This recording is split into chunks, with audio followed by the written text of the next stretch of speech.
Muy bien, hermanos, vamos a Mateo capítulo 23. Mateo capítulo 23. Y vamos a leer del 23 al 36, pero vamos a abarcar dos versículos nada más en el día de hoy, aun cuando hasta el versículo 28 el tema es muy similar. Mateo capítulo 23, versículos 23 al 36. Hay de vosotros, escribas y fariseos hipócritas, porque diezmáis la menta y el eneldo y el comino y dejáis lo más importante de la ley, la justicia, la misericordia y la fe. Esto era necesario hacer sin dejar de hacer aquello. Guías ciegos, que coláis el mosquito y tragáis el camello. Hay de vosotros, escribas y fariseos hipócritas, porque limpiáis lo de fuera del vaso del plato, pero por dentro estáis llenos de robo y de injusticia. Fariseo ciego, limpia primero lo de dentro del vaso y del plato, para que también lo de fuera sea limpio. Hay de vosotros, escribas y fariseos hipócritas, porque sois semejantes a sepulcros blanqueados, que por fuera a la verdad se muestran hermosos, mas por dentro están llenos de huesos de muertos y de toda inmundicia. Así también vosotros por fuera, la verdad, os mostráis justos a los hombres, pero por dentro estáis llenos de hipocresía e iniquidad. Hay de vosotros, escribas y fariseos hipócritas, porque edificáis los sepulcros de los profetas y adornáis los monumentos de los justos, y decís: si hubieseis vivido en los días de vuestros padres, de nuestros padres, no hubiéramos sido sus cómplices en la sangre de los profetas. Así que dais testimonio contra vosotros mismos de que sois hijos de aquellos que mataron a los profetas. Vosotros también llenad la medida de vuestros padres. Serpientes, generación de víboras, ¿cómo escaparéis de la condenación del infierno? Por tanto, he aquí yo os envío profetas y sabios y escribas, y de ellos a unos mataréis y crucificaréis, y a los otros azotaréis en vuestras sinagogas y perseguiréis de ciudad en ciudad, para que venga sobre vosotros toda la sangre justa que se ha derramado sobre la tierra, desde la sangre de Abel el justo hasta la sangre de Zacarías, hijo de Berequías, a quien matasteis entre el templo y el altar. De cierto os digo que todo esto vendrá sobre esta generación. Como hemos visto ya hace algunos jueves atrás, comenzamos con el tema en cuestión de los falsos líderes espirituales o los falsos maestros o falsos profetas, independiente de cuál es la asignación o la denominación que le demos. Evidentemente estamos hablando de aquellos que tuercen las Escrituras, de aquellos que, como el mismo Señor Jesucristo dijo, no entran ellos al reino de los cielos ni dejan entrar a los que tienen interés real en las cosas espirituales, de aquellos que se aprovechan de las viudas y con ello logran enriquecerse, de aquellos que recorren cielo, recorren mar y tierra con el propósito de hacer un prosélito, es decir, un seguidor de ellos, y los hacen de esa manera 2 veces más hijos del infierno, como dijo el Señor Jesucristo. De aquellos que estaban guiando, intentando ser guía de otros, pero por la ceguera que ellos tenían en sí mismos no podían guiar adecuadamente a las personas, de tal manera que invertían las cosas y colocaban las cosas intrascendentes como trascendentes y las cosas importantes como intrascendentes. Estos falsos maestros, que en definitiva marcan de alguna manera las características distintivas de lo que es un falso maestro a través del tiempo, porque una o más de estas características se encuentran en cualquier persona que pervierte la verdad, que tergiversa las cosas y que, usando el nombre de Dios, no obstante, no está siguiendo a Dios ni está llevando a aquellos que lo siguen a ellos también por el camino correcto. Vimos la semana anterior que los falsos maestros han existido desde el principio de los tiempos, a partir del Edén, y partiendo como origen en el maestro de los maestros, falso, ¿cierto?, el propio Satanás, han proliferado en los maestros, han proliferado en la historia de la humanidad. La Biblia da cuenta que el error comienza siempre en el aspecto teológico. Eso es algo central, eso es algo muy importante. Por eso es que hacemos tanto énfasis en la doctrina, en el conocimiento del Dios verdadero a través de su revelación exclusiva, que son las Escrituras. Por eso es que siempre vamos a la Biblia para poder entender quién es Dios. Eso siempre tiene que estar presente en nuestro deseo, en nuestro anhelo como creyentes, porque una tergiversación del concepto de Dios lleva en consecuencia también a torcer la verdad de Dios, como el apóstol Pablo dice en Romanos capítulo 1. Habiendo conocido a Dios, no le glorificaron como a Dios ni le dieron gracias, sino que se envanecieron En su razonamiento, su necio corazón fue entenebrecido, profesando ser sabios se hicieron necios y cambiaron la gloria del Dios incorruptible en semejanza de hombre corruptible, de cuadrúpedos, de aves y de reptiles. Y más adelante dice, y cambiaron la verdad de Dios. De tal manera que siempre el origen de toda tergiversación es la teología. Una teología incorrecta lleva en consecuencia a una práctica, una doctrina incorrecta y una práctica también errada. Ahora, lo singular de esto es que el Señor Jesucristo, recuerdan, dejó sus palabras más duras, más fuertes, para aquellos que decían ser representantes del pueblo de Dios, es decir, de Israel. Los líderes espirituales de ese tiempo, que en este caso apunta directamente a ellos, a los escribas y los fariseos. Los escribas, la mayoría de ellos eran fariseos y además eran intérpretes de la ley. Eran personas que estaban relacionadas con las escrituras en el Antiguo Testamento y en particular con los primeros 5 libros de la Biblia, a los cuales los judíos le llamaban la ley de Moisés. Ahora, estas personas se caracterizaban por, como dijimos la semana pasada, versículos 16 al 22, por torcer la verdad o tergiversar la verdad. Ahora, ¿por qué? Porque obviamente cuando tienen un carácter o un conocimiento desfigurado del carácter de Dios, obviamente van a hacer lo que no conviene y van a irse por caminos cerrados y con ello van a arrastrar tras sí a sus seguidores. Estos hombres religiosos del tiempo de Jesús claramente no entendían quién era Dios, habían hecho su propia imagen de Dios. Por eso buscaron subterfugios para moldear la verdad según su propia conveniencia, ¿recuerdan? Ellos dijeron, si tú juras por el templo, entonces no pasa nada, pero si juras por el oro del templo, entonces sí, es complejo. Estás obligado por la ley que ellos habían añadido a la ley de Moisés, para cumplir aquellos juramentos que habían hecho por cosas secundarias sin mayor importancia. Y luego el Señor cierra en el versículo 22, el que jura por el cielo, jura por el trono de Dios y por aquel que está sentado en él. Es decir, está mostrando la insensatez respecto a su falta de conocimiento correcto de Dios, porque Dios es omnipresente y además Dios es soberano sobre todas las cosas y gobierna sobre todas las cosas. Entonces, jurar por algo en la tierra o en el cielo es jurar por Dios. Y eso implicaba también entonces la obligación de cumplir con los compromisos. Por eso Jesús en el Sermón del Monte dice que tu sí sea sí y que tu no sea no. Algo más de eso es pecado, porque obviamente estamos tratando de ser veraces o aparecer como veraces delante de los demás, invocando muchas veces a Dios o alguna cosa o alguna persona, como algunos dicen, yo te juro por mis hijos. ¿Han escuchado eso? También eso es típico de una persona que quiere aparecer como veraz delante de los hombres, pero no es necesario hacer eso. Simplemente es necesario decir, sí, lo voy a hacer, no, no lo voy a hacer. Y cumplir en función de ese compromiso. Pero estas personas torcían la verdad de esa manera.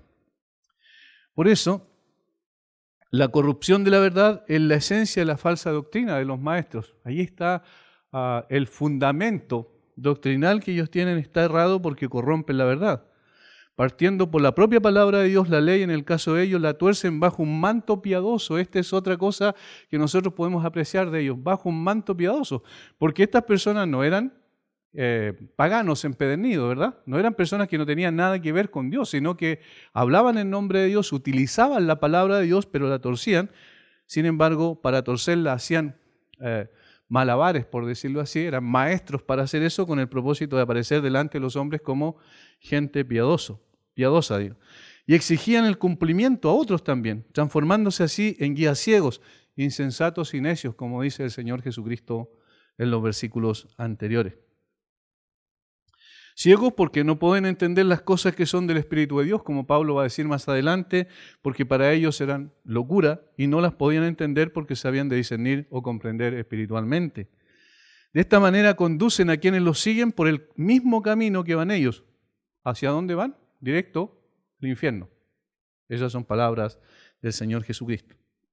Ahora, en los versículos 23 y 24, lo que vamos a ver en el día de hoy, Jesús añade otro ay. Recuerden qué significaba el ay.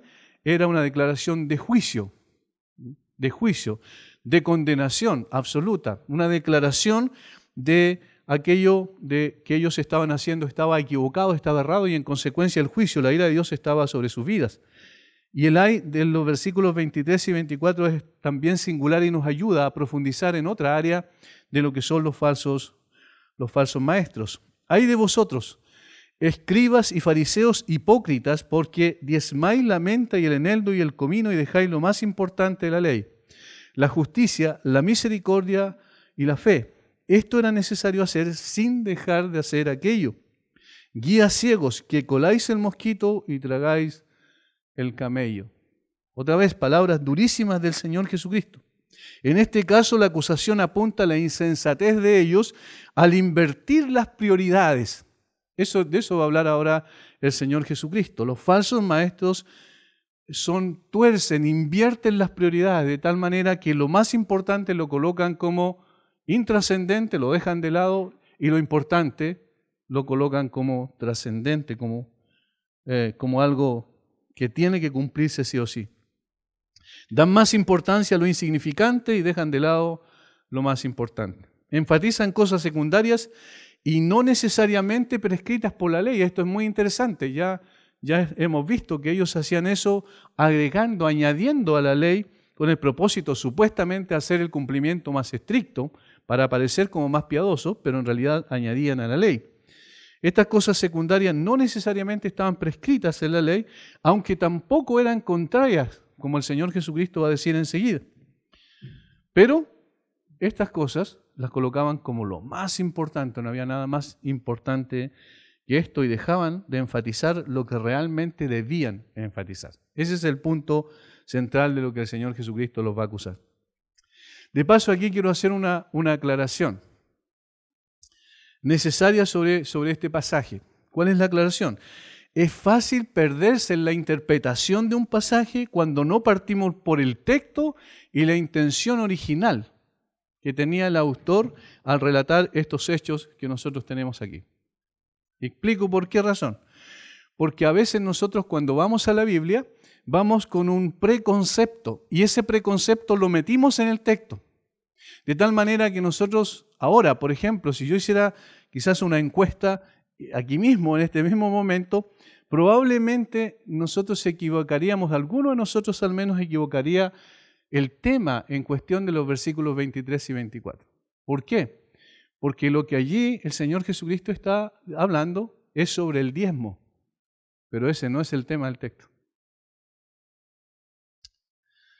Esto lo digo precisamente porque, como dije, muchos pueden pensar erróneamente que Jesús aquí está tratando el controvertido tema del diezmo, que en el día de hoy en las redes sociales se sacan, como decimos normalmente, el cuero entre creyentes tratando de atacarse mutuamente, si es correcto, si no es correcto, si es necesario, si no es necesario, si es obligatorio, no es obligatorio, y comienzan a debatir y toman a veces estos textos, los sacan de contexto para tratar de justificar sus opiniones y dar sus fundamentos y su razonamiento.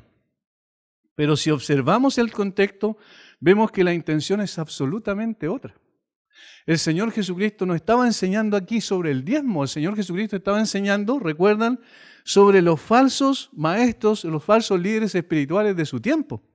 Estaba ejerciendo o ejecutando una declaración de acusación y condenación de los escribas y fariseos que representaban la élite religiosa del judaísmo de su tiempo. Y desde allí podemos entender que deja al descubierto, por supuesto, como hemos estado viendo, principios permanentes de los falsos maestros que en nombre de Dios desvían a la gente de la verdad en doctrina y práctica. Ese es el tema en cuestión. No es el diezmo el tema, sino que el Señor tangencialmente coloca como uno de los ejemplos de la manera en que ellos pervertían, que ellos desvirtuaban las cosas importantes y las dejaban de lado por enfatizar cosas de su propio corazón. Ese es el tema en cuestión. Por eso debemos decir que el tema del diezmo que aquí se menciona es simplemente incidental y no central en el pasaje. Así que cada vez que vaya a la Biblia, trate de ver cuál es la idea central del pasaje, de qué está hablando el autor, por qué está diciendo lo que está diciendo, relatando los hechos que está relatando, porque de lo contrario, como dije, vamos a torcer la interpretación de las Escrituras. ¿Y qué es lo que hacían los falsos maestros y los falsos líderes espirituales? Precisamente eso. Tergiversaban, torcían el sentido correcto de la ley. Por eso necesitamos tener mucho cuidado. Por lo cual aquellos que esperaban con ansias el estudio de si se debe o no dar el diezmo hoy, van a tener que esperar hasta un nuevo aviso, una nueva oportunidad. Obviamente que debemos explicar algunas cosas en relación a eso porque el Señor Jesucristo las menciona, pero no vamos a meternos en el tema en cuestión porque no es el tema del pasaje. Estamos haciendo un estudio bíblico, versículo a versículo, y eso implica necesariamente que tomemos la idea central para no desviarnos del camino trazado por la misma palabra de Dios. Dos cosas importantes va a decir aquí el Señor Jesucristo. En primer lugar, que los falsos maestros o los falsos líderes espirituales priorizan las cosas intrascendentes, es decir, invierten el orden de las prioridades de tal manera que lo que está al final lo colocan en primer lugar. Al Señor, al respecto, Él les decía, la ley decía, en el Antiguo Testamento, la ley de Moisés decía que el diezmo de la tierra, así de la simiente de la tierra como del fruto de los árboles de Jehová, es cosa dedicada a Jehová. Levítico 27:30.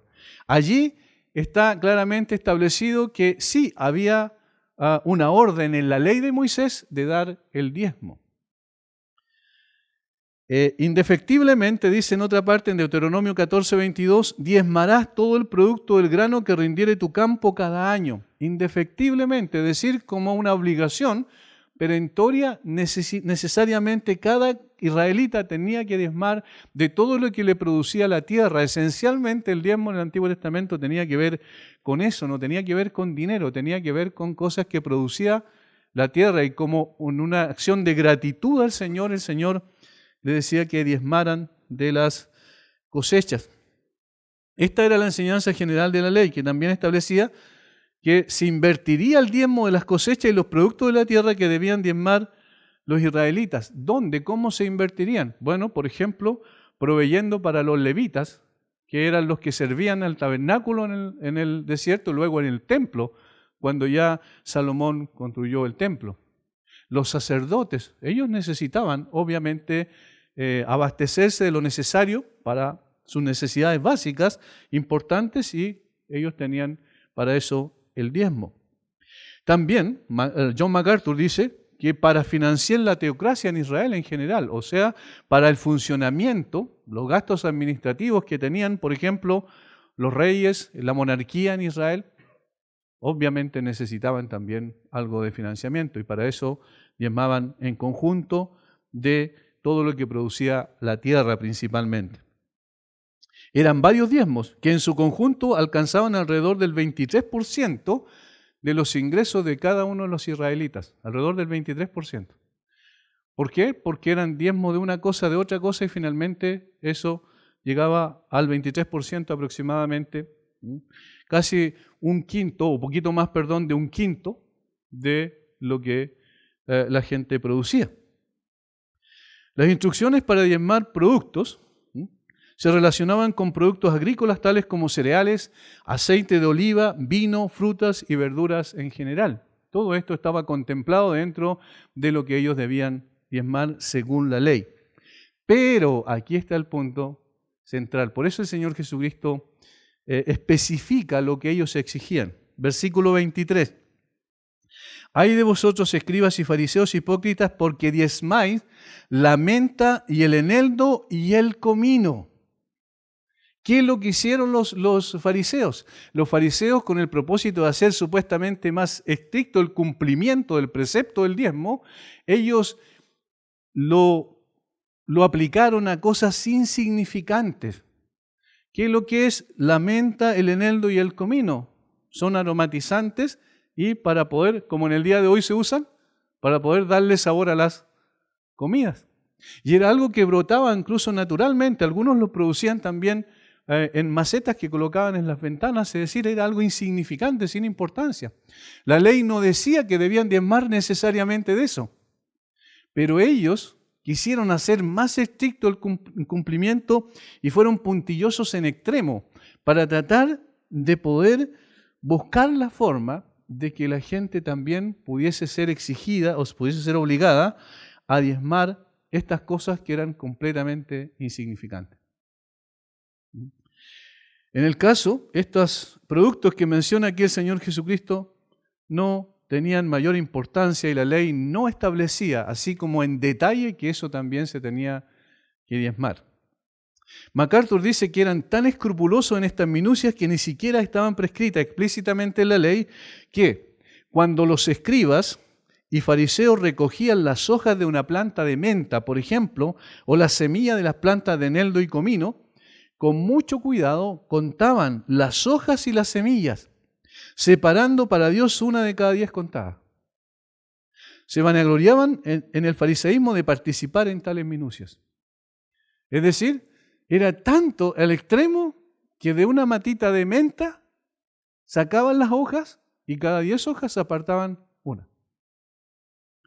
Y eso era para ellos algo extremadamente importante y los hacía aparecer delante de los demás como extremadamente piadosos, como personas que realmente cumplían al pie de la letra lo que se exigía con respecto al diezmo.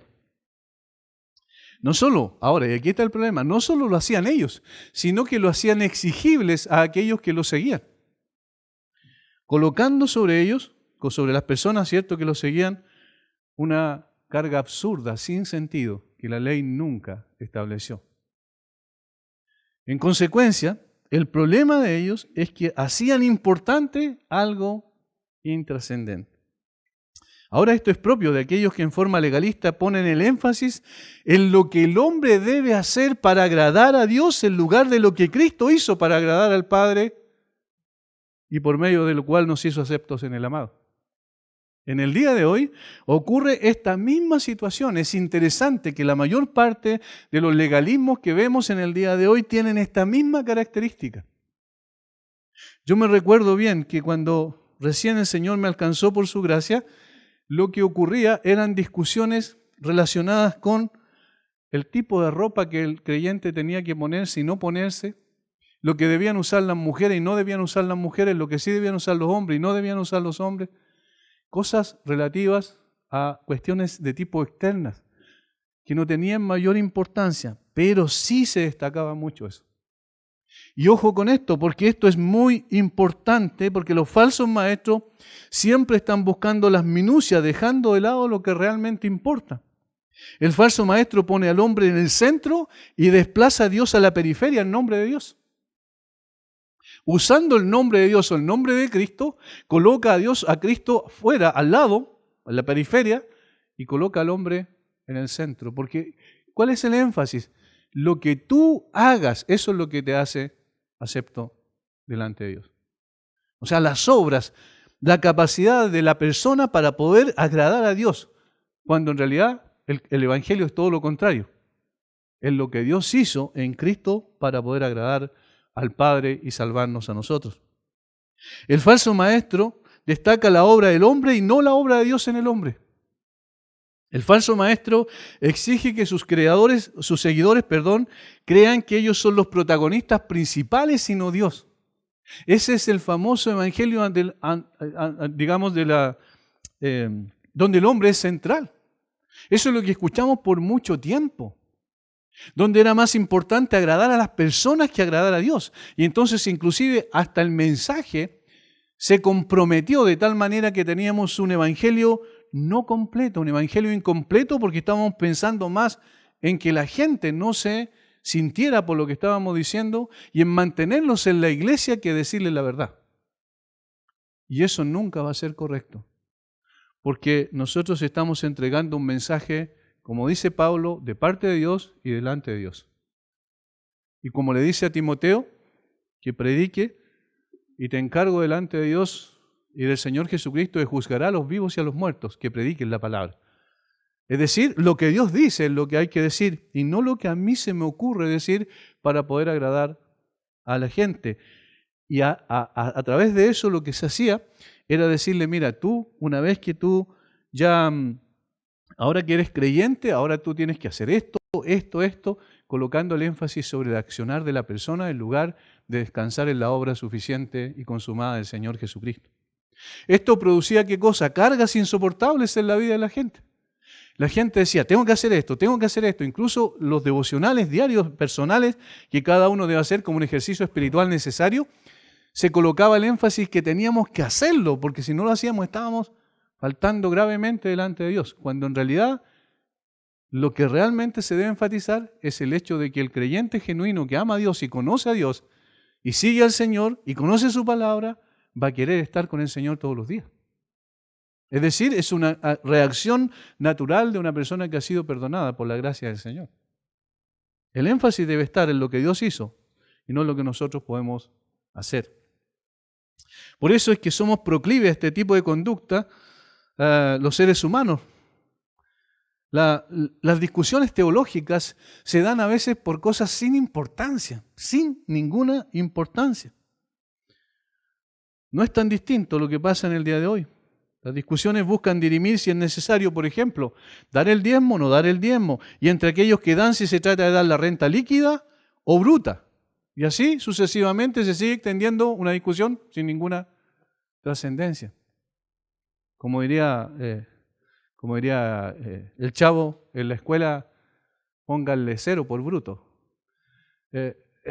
Es tonto, eso no tiene sentido que nosotros enfaticemos algo que Dios no enfatiza en su palabra. Por eso digo yo, si nosotros equivocamos el camino y no colocamos el acento en lo que Dios realmente dice en su palabra y la intención original del autor, tergiversamos la Biblia. Empezamos a torcer la Escritura y empezamos a discutir y tratar de dirimir un asunto polémico en función de posiciones ya preconcebidas. Hermanos, aquel que disfruta de una relación con Cristo por su gracia está dispuesto a involucrarse activamente en la edificación de la iglesia, ¿o no? Eso es lo lógico, eso es lo natural, lo que debe proceder de una verdadera conversión. Ahora, ¿qué involucra eso? Además de todo lo que implica en servicio al Señor, involucra también ofrendar generosamente y con gozo, no por imposición, no por obligación, no porque si no lo hago, quizás ¿qué me va a pasar? Capaz que salga y tenga un accidente.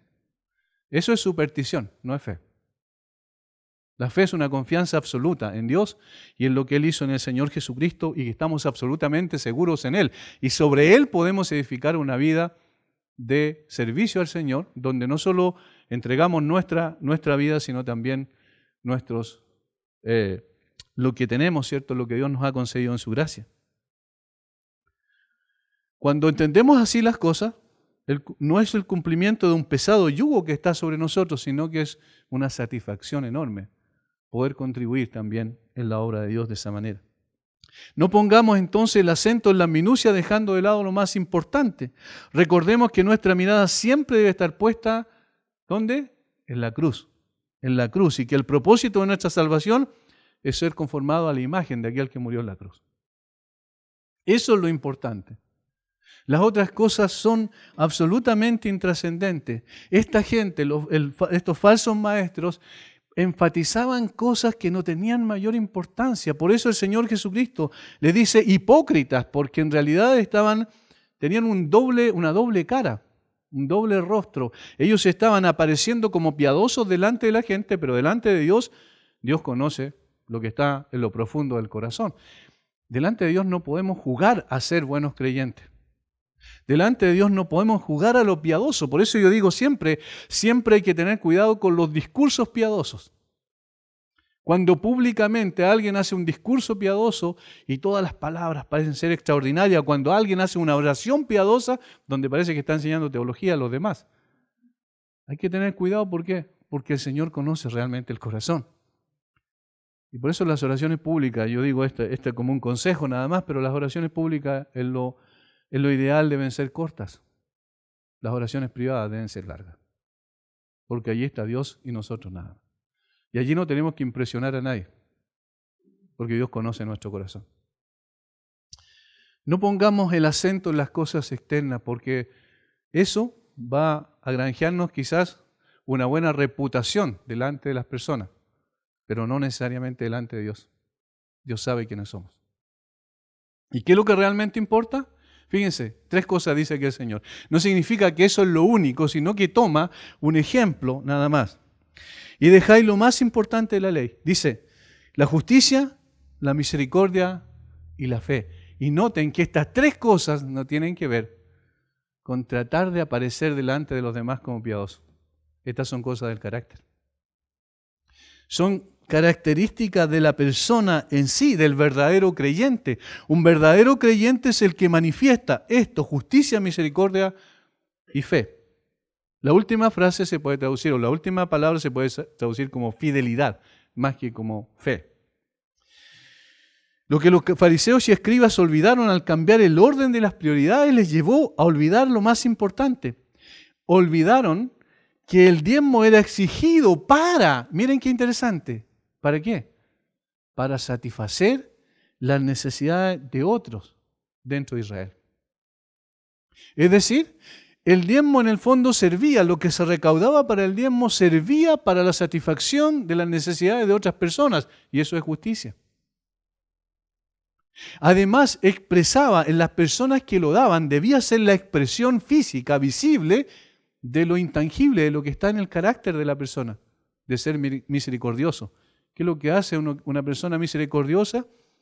¿Verdad? No trata a los demás, quizás como merecen ser tratados, sino que por el contrario los trata con gracia, es decir, les concede algo que ellos quizás no merecen, pero necesitan. De eso se trata. Una medida, el diezmo era una medida para hacer práctico lo que ya debían ser en el Señor, practicando la justicia, la misericordia y la fidelidad. Pero ellos, habían dejado lo más importante, que eran estas cualidades de carácter, estos principios de conducta ética, y habían enfatizado cosas del aspecto ceremonial de la ley. La justicia, la misericordia y la fidelidad son cualidades que Dios espera de aquellos a quienes ha salvado por gracia. Es decir, estas tres cualidades son la expresión o el fruto, son parte de la expresión o el fruto de la salvación. Si una persona genuinamente ha creído en Cristo, ha llegado a través de la fe y el arrepentimiento a la persona de Cristo, si una persona genuinamente ha nacido de nuevo, esta persona debe expresar en su conducta, en su trato con los demás, estas características. De lo contrario, está haciendo de un sistema religioso su razón de ser. Es más fiel a un sistema religioso y ceremonial que al propósito por el cual ese sistema religioso y ceremonial o para el cual apuntaba. ¿Cuál era la razón de ser de llevar, por ejemplo, vamos a colocar otro ejemplo, pero relacionado, de llevar animales todo el tiempo para el sacrificio? ¿Cuál era la razón principal de eso? Apuntar a otro objetivo, ¿cierto? Al sacrificio perfecto, al Cordero de Dios que quitaba el pecado del mundo. Pero estos hombres, en ese aspecto ceremonial, finalmente hicieron un ritual de eso, pero olvidaron el verdadero sentido y la razón por la cual se había exigido. Entonces alguien puede hacer todas esas cosas externas, sin embargo, sin que sea la expresión real del fruto de la salvación. En el Antiguo Testamento ya Dios había declarado lo que era bueno para la vida de los suyos, y Jesús parece estar parafraseando al profeta Miqueas aquí. En Miqueas 6:8, el Señor le dijo lo que pide Dios a los suyos: hacer justicia, amar misericordia y humillarte ante Dios. Fíjense, las tres cosas. Lo último tiene que ver con la fe. Hacer justicia, amar misericordia y humillarte ante Dios. Este era el fruto de una verdadera conversión. Y notemos el contexto, porque es muy interesante lo que allí dice Miqueas. El contexto nos ayuda a entender mejor de qué se trata y qué es lo que está criticando en ese sentido el profeta, obviamente enviado por Dios. Miqueas 6 al 8. Miren, leamos todo el contexto, o parte del contexto, para ver de qué se trata. ¿Con qué me presentaré ante Jehová y adoraré al Dios Altísimo? ¿Me presentaré ante Él con holocaustos, con becerros de un año? ¿Se agradará Jehová de millares de carneros o de 10,000 arroyos de aceite? ¿Daré mi primogénito por mi rebelión, el fruto de mis entrañas por el pecado de mi alma? Oh hombre, Él te ha declarado lo que es bueno, y ¿qué pide Jehová de ti? Solamente, mire, hacer justicia y amar misericordia y humillarte ante tu Dios. ¿Notaron el aspecto ceremonial de lo anterior? ¿Con qué me presentaré ante Jehová y adoraré al Dios Altísimo? ¿Me presentaré ante Él con holocausto, con becerro de un año? Eso era la ceremonia, ¿verdad? ¿Se agradará Jehová de millares de carneros o de 1000 arroyos de aceite? ¿Daré mi primogénito por mi rebelión, el fruto de mis entrañas por el pecado de mi alma? ¿Realmente tengo que hacer tantas cosas y cumplir ceremonialmente con algo externamente sin tener estas cualidades del versículo 8? ¿Y qué es lo que responde? Dios dice, a través del profeta, Él te ha declarado lo que es bueno. ¿Y qué es bueno? Esto. Hacer justicia, amar misericordia y humillarte ante tu Dios. Eso es lo realmente importante, ¿lo notan? Eso es lo que efectivamente muestra un corazón cambiado. Una persona que tiene una relación viva, genuina con su Dios, es una persona que manifiesta estas cualidades de carácter en su relación con los demás y con Dios. Pero no lo hace porque simplemente quiere cumplir un ritual, sino que lo hace como una motivación interna por amor y gratitud al Dios que hizo lo imposible, lo que era imposible para él, sacarlo de la condición del pozo de la desesperación y del lodo cenagoso. De eso se trata el cristianismo. Y noten, ¿quién está en el centro cuando hacemos eso? Dios está en el centro. Y estas cualidades que menciona aquí tienen que ver con nuestra relación horizontal con nuestro prójimo. Y entonces estas cualidades que tienen relación con nuestras, valga la redundancia, nuestras relaciones interpersonales con nuestro prójimo, deben ser la expresión de lo primero. Amarás a Dios, a tu Dios con todo tu corazón, con toda tu alma, con toda tu mente y con todas tus fuerzas, y a tu prójimo como a ti mismo. ¿Y cómo se efectúa eso? ¿Cómo se realiza en la práctica eso? Haciendo justicia. Amando misericordia. ¿Cuántas veces nos olvidamos de que lo más importante no consiste en ceremonias y rituales, sino en el cambio de nuestro corazón expresado en una ética consecuente con lo que somos en Cristo? Nada más, Dios no demanda más de nosotros que lo que Él mismo nos ha concedido por gracia. Él nos dio un nuevo corazón, si es que somos realmente creyentes, ¿verdad? Él nos dio un nuevo carácter entonces. Él nos dio nuevos deseos, una conducta distinta, pero Él la concedió por gracia. Y de hecho lo podemos vivir así solamente por la presencia de Él en nosotros y por el poder de Dios obrando en medio de nosotros. Los falsos maestros casi sin excepción enfatizan lo que no deben enfatizar y olvidan lo que nunca debieron olvidar. Esa es una característica propia. Enfatizan lo que no deben enfatizar y olvidan lo que nunca debieron olvidar. La obediencia, dijo en una ocasión Samuel, ¿se acuerdan cuando condenó definitivamente a Saúl por mandato de Dios? La obediencia es mejor que los sacrificios y el prestar atención que la grosura de los carneros. La obediencia es mejor que los sacrificios, más que la ceremonia es nuestra lealtad a Dios y en consecuencia nuestro servicio también al prójimo. El carácter es más importante que el cumplimiento de preceptos creados por el hombre o añadidos inclusive a la ley. Es peligroso no solo añadir a la palabra de Dios, sino también hacer exigible algo que nunca Dios hizo exigible y dejar de lado lo que Dios sí hizo exigible. Eso es peligroso. Esa es la parte en cuando nos empezamos a desviar del camino. Hermanos, esto es muy importante. Por eso el Señor Jesucristo le dice: escribas y fariseos hipócritas, ¿cómo pueden actuar de esa manera? Ustedes no se dan cuenta que de esta manera están desviando a mucha gente, porque un falso líder espiritual arrastra a gente, como hemos repetido muchas veces. Ese es el caudillo. El caudillo es que atrae a la gente hacia él y los conduce por el camino que a él se le ocurre que es el mejor. Y a veces piadosamente, usando inclusive la Biblia, pero torciendo la verdad o sacando de lado lo importante y dejando en primer lugar lo insignificante. La acusación de Jesús que dejaba las cosas más importantes de la ley es significativa. La primera de estas cosas era la justicia. Entendido aquí como el trato justo y adecuado con el prójimo en este sentido.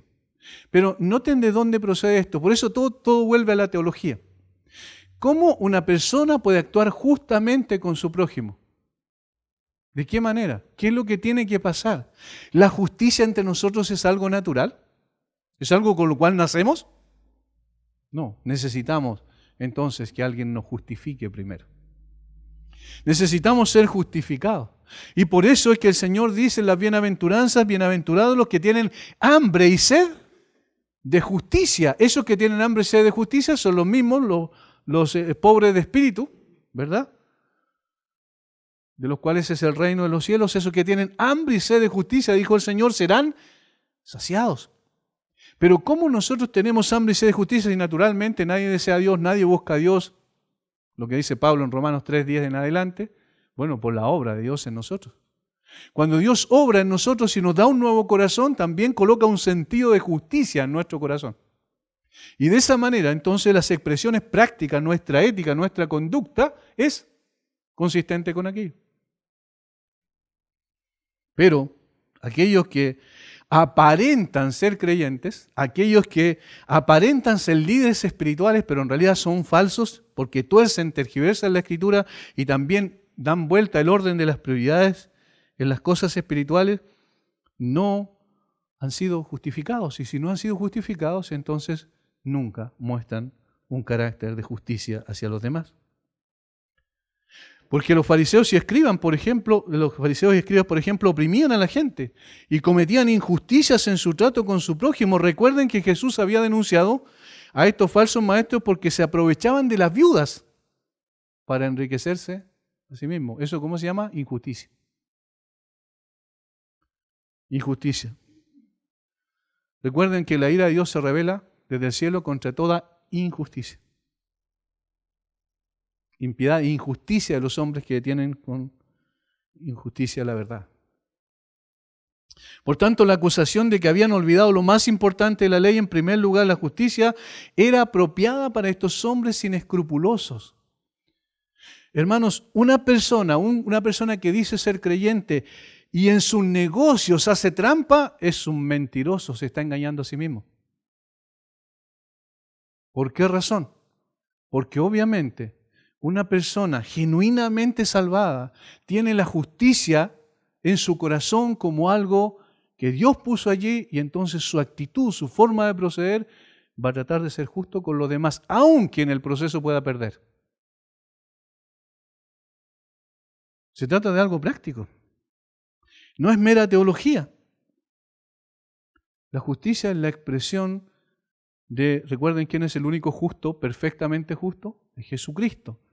Pero obviamente esa justicia impartida por Él a nosotros también nos debe llevar a ser consecuentes en nuestra ética y en nuestra conducta. La segunda cosa que dejaron de lado era que habían dejado la misericordia. La misericordia. Estos hombres estaban empeñados en despreciar a aquellos que según su forma de medir las cosas eran pecadores y debían ser condenados. Por ejemplo, una de las expresiones que repetían una y otra vez el domingo, lo vimos en la enseñanza de la noche a través de nuestro hermano que enseñó aquí en la iglesia, ¿recuerdan? Publicanos y pecadores. Publicanos y pecadores. Esa era una palabra, eran palabras pero que estaban en la boca de los fariseos todo el tiempo. ¿Por qué el Señor Jesucristo dijo una parábola respecto al publicano y al fariseo? ¿Recuerdan? Cuando estaban orando ambos. ¿Por qué el Señor buscó eso? Porque los fariseos literalmente odiaban a los publicanos y odiaban también a toda persona que aparecía en una condición inmoral delante de ellos. Lo que menos tenían era misericordia. ¿Qué es lo que es la misericordia? Es que no recibo lo que merezco. Eso es misericordia. Dios ha actuado con misericordia con nosotros en la cruz de Cristo, por supuesto, porque no recibí lo que merecía. ¿Cuál era? La condenación eterna. Pero alguien en mi lugar, y eso es producto de que alguien en mi lugar sí recibió lo que nosotros merecíamos, que era la ira de Dios. Fue Jesucristo en nuestro lugar. Y entonces por eso Él nos concede misericordia y ahora nos mira con compasión y Él nos perdonó gracias a eso. Por la misericordia de Jehová no hemos sido consumidos. Ahora, si nosotros hemos recibido aquello, no es solo teórico, es algo práctico.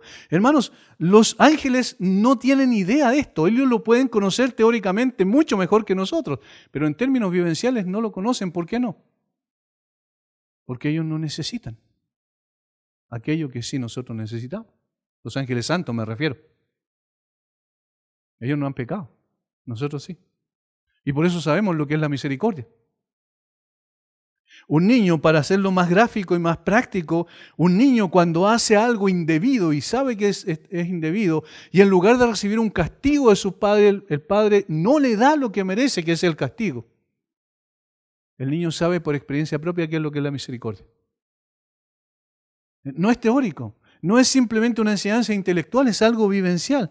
Y nosotros, los creyentes, somos los que sabemos lo que es la misericordia. Porque cada uno de nosotros recuerda de dónde nos sacó el Señor.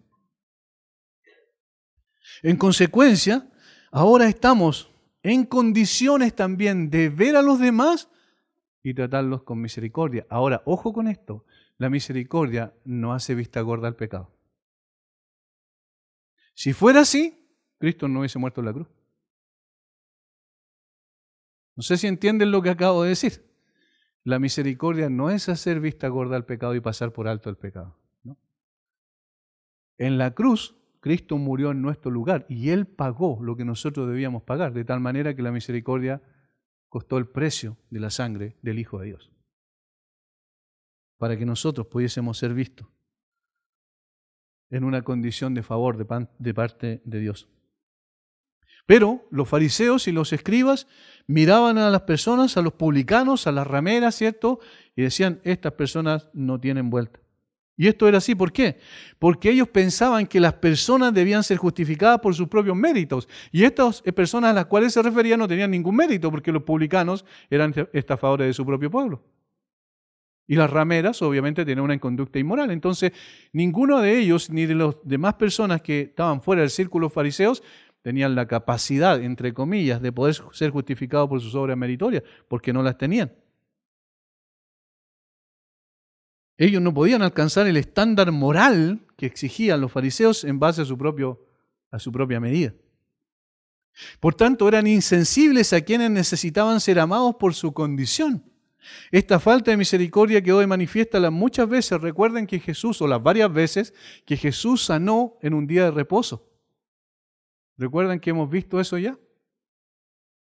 O cuando los discípulos con hambre entraron a un campo y recogieron de las espigas y comieron de las espigas de trigo que habían en ese momento, y la acusación inmediatamente de los fariseos contra los discípulos, porque ellos tenían hambre y estaban saciando su hambre, pero era día de reposo. Y para ellos eso era terrible. Cuando sanó a un hombre que tenía la mano seca, ¿recuerdan? También ocurrió lo mismo. Cuando sanó al ciego de nacimiento, a ellos les importó poco que el hombre recibiera la bendición de poder ver nuevamente. Ellos estaban juzgando el hecho de que lo había hecho un día de reposo. Es decir, si había algo por lo que se caracterizaban los fariseos es porque eran inmisericordias con las personas y ellos condenaban a todo el mundo. Su interés no estaba en el bienestar de la persona sanada, sino en el cumplimiento de la ley según sus propios parámetros. Este tipo de religión sin vida en absoluto, este tipo de religión vana, vacía, sin contenido esencial, este es el que hay que desechar. Este es un engaño en sí mismo. Jesús fue claro en las bienaventuranzas.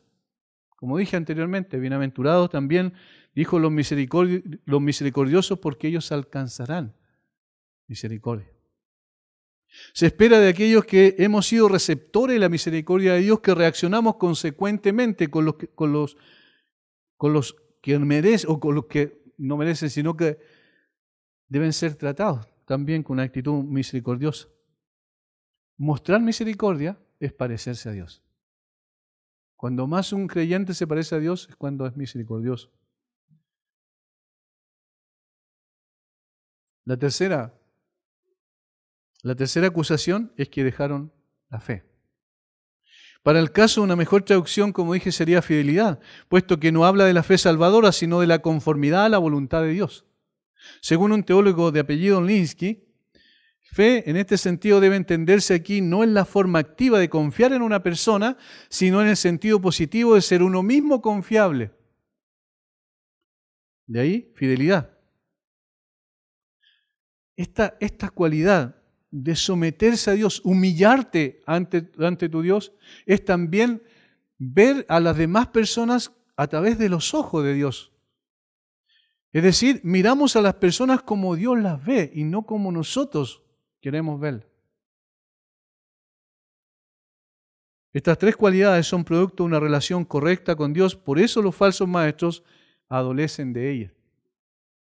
Y hermanos, espero yo que todos estos estudios que hacemos, en este caso del capítulo 23, nos ayude a poder tener discernimiento. Ese es el propósito. ¿Cómo podemos distinguir a un falso maestro? Bueno, aquí están características, que son como una especie de sedazo a través de los cuales debemos pasar. Aquellos que dicen hablar en nombre de Dios y que dicen representar a Dios y que dicen ser portavoces de la voluntad de Dios. Necesitamos ver a través de los ojos de las Escrituras para poder discernir. Es imposible que los falsos maestros que no han abrazado la fe verdadera, puedan manifestar justicia, misericordia y fidelidad. Pero sí es necesario y es parte de la esencia de un creyente genuino manifestarlo. Estas son virtudes del corazón y los actos que brotan de ellas dejan en evidencia la condición real de la persona. Con razón Jesús, cuando advirtió sobre los falsos profetas, dijo: por sus frutos los conoceréis. Lamentablemente, este espíritu de trastocar la importancia de las cosas sigue vivo en nuestro tiempo. No solo por parte de los falsos maestros, también por muchos que se consideran creyentes activos en la iglesia. Al respecto, el teólogo William Barclay dice lo siguiente: este espíritu, dice, no ha muerto. No morirá hasta que Cristo gobierne en los corazones. Hay muchos hombres que van bien vestidos a la iglesia, que echan religiosamente a la colecta, se refiere a la ofrenda, adoptan las posturas debidas en las diferentes partes del culto, no faltan nunca a la comunión y sin embargo no cumplen en su trabajo, tienen mal testimonio, son tacaños con su dinero. Las mujeres que siempre están ocupadas en buenas obras y que se esmeran por activar en términos religiosos y sin embargo carecen de un carácter cristiano consecuente. Algunos dicen que forman muchos comités, pero que en el contexto de la práctica, de la vivencia, cuando tienen que representar a Cristo en el mundo, obviamente se salen del camino. Él agrega lo siguiente: no hay nada más fácil que cumplir todo lo externo de la religión y sin embargo ser completamente irreligiosos. Miren la frase, esta es interesante. Dice, no hay nada más fácil que cumplir todo lo externo de la religión. Sí, pues, y eso es fácil. Denme una lista de lo que tengo que hacer. Perfecto. Cumplo. 1, 2, 3, 4, ya, cumplí. Eso es externo. Y sin embargo dice ser completamente religioso, es decir, negar con sus hechos la religión que dice practicar. Continúa diciendo, no hay nada que haga más falta que un sentido de proporción que nos salve de confundir las prácticas religiosas con la verdadera devoción. Confundir las prácticas religiosas con la verdadera devoción. Por eso Jesús termina esto que está enseñando de una forma notable, versículo 24. Miren, habiendo entendido todo lo que Jesús dice en el versículo 23 y a dónde apunta con su enseñanza y con esta declaración de juicio a los fariseos y escribas, dice el 24, guías ciegos que coláis el mosquito y tragáis el camello. Y alguien dice, tiene que haber sido muy chistoso cuando Jesús lo dijo. Porque uno piensa solamente en el solo hecho de pensar y ya se ríe, ¿cierto? Porque es absurdo eso. Y aquí él está haciendo una exageración con el propósito de destacar lo que recién acaba de decir. Por medio de esta ilustración gráfica mostró el meollo del problema Jesús. Les dijo que ellos, Cuelan el mosquito y tragan el camello. El camello y el mosquito eran los dos animales más grandes y más pequeños que eran ceremonialmente inmundos según la ley. Y por eso eligió a estos dos. El camello era el más grande, pero era inmundo ceremonialmente. El mosquito era el más pequeño, también era inmundo ceremonialmente. Yo quiero que vayamos a Levítico para poder justificar lo que estoy diciendo, porque esto estaba en la ley. Levíticos 11, versículo 4. Pero de los que rumian o que tienen pezuña no comeréis esto. El camello, porque rumia, pero no tiene pezuña hendida, lo tendréis por inmundo. Ahí está, el más grande, el camello. Versículo 42. Todo lo que anda sobre el pecho y todo lo que anda sobre 4 o más patas de todo animal que se arrastra sobre la tierra no lo comeréis porque es abominación. Todo aquello que se arrastra, todo aquello que tiene más, 2 o más patas, ¿cierto?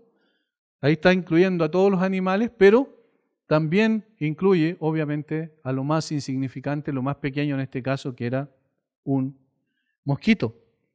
¿Qué hacían los fariseos? ¿Por qué Jesús dice esto? Miren, los fariseos escrupulosos bebían el vino a través de una tela, lo pasaban y luego lo bebían. ¿Por qué?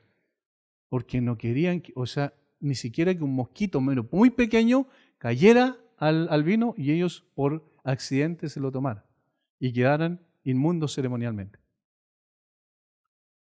Otras personas dicen que incluso bebían el vino con los dientes apretados para que les sirviera como una especie de filtro para no tragarse el mosquito por accidente. Sin embargo, Jesús dice, ustedes se preocupan de eso y se tragan el camello. ¿Entienden la metáfora que utiliza? La ilustración gráfica. Está diciendo, son tan escrupulosos en aquellas cosas que no tienen ninguna importancia, porque si alguien ceremonialmente, si alguien se tragaba, por ejemplo, porque bebía un vaso de agua, se tragaba un mosquito, no pasaba absolutamente nada. Pero ellos le daban una importancia capital. En otras palabras, Jesús le está diciendo que hacen tanto énfasis en las cosas insignificantes, diminutas, y descuidan lo más importante de la ley que tenía que ver con el carácter de las personas, con un carácter transformado y las acciones justas, misericordiosas y fieles que brotaban de un carácter transformado. Colaban el mosquito cuando diezmaban y exigían diezmar hasta de la planta más insignificante, sin embargo, dejaban las cosas esenciales. Esto es propio de los sistemas religiosos. ¿Recuerdan cuando los fariseos le dicen a los discípulos, le dicen a Jesús por qué sus discípulos comen los alimentos con manos inmundas? ¿Recuerdan? Y el Señor les dice que ellos tenían un grave problema porque estaban enseñando doctrinas de hombres como en palabra de Dios y con eso negaban la palabra de Dios. Ahora, el Señor más adelante le dice algo interesante, no lo que entra es lo que contamina, sino lo que sale del corazón es lo que contamina al hombre, porque el problema del hombre es el corazón. Allí está la esencia del problema, y por eso el Señor viene a dar un nuevo corazón. No una regla, un conjunto de reglas y normas que tenemos que cumplir. Eso es religiosidad, pero eso no es cristianismo. El cristianismo tiene que ver con un cambio en las virtudes esenciales del corazón, con una ética consecuente con lo que somos en Cristo, hijos de Dios, hijos de la luz. Entonces vivan en la luz, ese es el sentido. Ustedes son sal de la tierra, no es que tienen que ser, ahora vivan como sal de la tierra. Son luz del mundo, no es que tienen que llegar a ser luz del mundo, sino reflejan la luz de Jesucristo, ahora refléjenla. ¿Entienden? El cambio es interno y luego es externo. El cambio es absolutamente completo, íntegro, y luego entonces las manifestaciones se pueden apreciar. Un énfasis sobredimensionado en el activismo religioso o en las cosas externas de la religión, en la mayoría de los casos, oculta un grave problema del corazón. Voy a repetir esto porque creo que sintetiza todo lo que hemos visto. un énfasis sobredimensionado en el activismo religioso, en las cosas externas de la religión, en la mayoría de los casos, oculta un grave problema del corazón. En otras palabras, la persona se involucra en un montón de actividades para tratar de ocultar el verdadero problema, que es interno. De esa manera, entonces, aparece como piadoso delante de los demás, pero el problema está en su corazón. Tenemos que ser cuidadosos cuando nuestra mirada está puesta meramente en el cumplimiento externo y no en el carácter. Por eso Jesús los trata de esta manera. ¡Ay de vosotros, escribas y fariseos hipócritas, porque diezmáis la menta, el eneldo y el comino, y dejáis lo más importante de la ley, la justicia, la misericordia y la fe! Y ahora agrega algo. Esto era necesario hacer sin dejar de hacer aquello. El Señor está diciendo, bueno, si ustedes quieren diezmar la menta, el eneldo y el comino, háganlo. Si no lo hacen, no hay problema. Si lo hacen, no hay problema. Pero no dejen lo más importante. Entonces, tratar de colocarnos una máscara para poder aparentar ser cierto tipo de persona delante de los demás, ¿saben, hermanos? No sirve delante de Dios. Porque Dios no puede ser burlado. Él conoce exactamente lo que pasa en nuestro corazón. De tal manera que lo que debe quedar en nuestras conciencias y en nuestro corazón es la necesidad de poder profundizar en esa relación interna con Dios. Y que esa relación interna también se manifieste hacia los demás, en nuestro amor hacia los demás, siendo justos con nuestro prójimo, siendo misericordiosos y también siendo confiables, es decir, personas veraces, que no necesitamos hacer una cantidad de juramentos, ¿cierto?, para enfatizar una verdad, sino que simplemente actuamos en forma veraz. Ser fieles a lo que el Señor quiere, fieles a la voluntad de Dios, y entonces también vamos a poder vivir una vida que es consecuente con lo que Dios ha hecho en nosotros. El énfasis está en la obra de Dios, en Cristo, y no en la obra de nosotros, lo que nosotros podamos hacer, sino lo que Dios hizo en nosotros. Como dijo el apóstol Pablo, ocupaos en vuestra salvación con temor y temblor, porque Dios es el que produce en vosotros el querer como el hacer por su buena voluntad. ¿Podemos ocuparnos en nuestra salvación con temor y temblor? Porque Dios es el que produce en nosotros el querer como el hacer por su buena voluntad. Padre, gracias por este tiempo precioso que nos das en las Escrituras. Cómo, Señor, tú nos enseñas de una manera tan especial que el énfasis debe estar en nuestro carácter espiritual. Y no en las cosas externas, no en las cosas, Señor, que nosotros creemos que es más importante, sino en lo que tú has declarado que es más importante. ¿Qué pides tú de nosotros? Lo que dice tu palabra.